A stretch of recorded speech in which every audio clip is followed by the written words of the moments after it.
चेलाहरूले पनि खायो त्यहाँ सबैले खायो यहाँनिर भनेको छ ती सबैले खाएर तृप्त भए र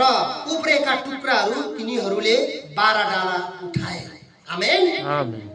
तृप्त भयो नि टुक्रा टुक्री त्यो धेरै खाइसकेपछि त झर्छ नि त हैन आउँदै गइसकेपछि त झर्न थाल्छ नि त नअगाउँदा पो सुरक्षा गर्छ त मान्छेले जब आउँदै गइसकेपछि त पुरा झर्छ नि त अनि त्यो झरेको त्यो सबै टुक्रा टुक्रीहरू नि प्रभुले चाहिँ के गर्न लाउनु भयो सबै उठाउन लाउनु भयो हालेलुया प्रेज द लर्ड प्रभुले धन्यवाद पितालाई दिएको कारणले गर्दा त्यो कुरालाई व्यर्थ जान दिनु भएन त्यो कुरालाई है त्यतिको नोक्सान हुन दिनु भएन वेस्ट गर्न दिनु भएन हालेलुया त्यसैकारण कति समय हामीले खानाहरू हामी जब बनाउँछौँ अनि पितालाई हामीले धन्यवाद दिइसकेपछि त्यो कुरालाई हामीले के गर्नुपर्छ भन्दाखेरि त्यो त्यतिकै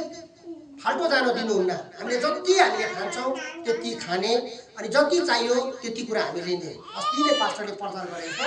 है नेपालीहरूले चाहिँ कति खान्छ अरे मासु 3 किलो लिएर खान्छ अरे हैन उसले 50 रुपैयाँ किन्यो भने आलु लगाएर भोलिपल्ट नि पुग्छ भनेर प्रचार गरिराखेको थियो किनभने ऊ एउटा ज्ञानी मान्छे हो परमेश्वरले दिनुभयो त्यो कुरालाई मैले कसरी युज गर्नुपर्छ भनेर त्यो व्यक्तिले जान्दछ हामी चाहिँ मैले कमाएको के म खान्छु नि जम्बुरा मासु मैले कमाएको तर त्यो पास्टरले चाहिँ नि मैले कमाएको भनेन परमेश्वरले दिएको कारण मैले त्यो कुरालाई परमेश्वरले जसरी दिनुभयो त्यसरी मैले चलाउनु पर्छ आमेन म जहिले भन्ने गर्छु मेरो स्कुटी चाहिँ नि भाइ हो मैले कोइला काटेर गाडी तानेर मैले किनेको स्कुटी होइन है जहिले पनि भन्ने गर्छु भाइहरूलाई कोइला काटेर मैले है अनि गाडी तानेर परिश्रम गरेर किनेको होइन मेरो प्रभुले मलाई दिनुभएको कारणले मैले त्यसलाई सुरक्षित चलाउनु पर्छ मैले त्यसलाई धेरै उठार्नु हुँदैन डामडम डुलुम गर्नु हुँदैन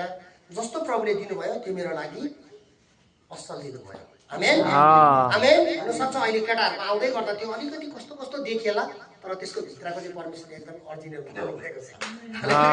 केटाहरूलाई नि अलिकति होस् न होइन हालेलुया हालेलुया सबै कुरा प्रभुले जस्तो दिनुभयो त्यसले कति मैले सेवा कार्य गरे हैन गरिराखेको छु गुवाहाटी पुर्याए 2 चोटि है 2 चोटि गुवाहाटी पुर्याए हामी श्रीमती 2 जना हामी गुवाहाटी गए परमेश्वरलाई धन्यवाद दिँदै गए पहिला जानु पर्थ्यो अर्काको गाडीमा भाडा है कता के अनि परमेश्वरले जब दिनुभयो फ्री पति पत्नी उहाँ गए राखे सेवा कार्य गरे फर्केर आए आमेन त्यसैकारण हाम्रो यो जिन्दगी हाम्रो यो जीवन पनि प्रभुले दिएको जीवन हो त्यसैकारण प्रभुले दिएको जीवन चाहिँ यो जीवनलाई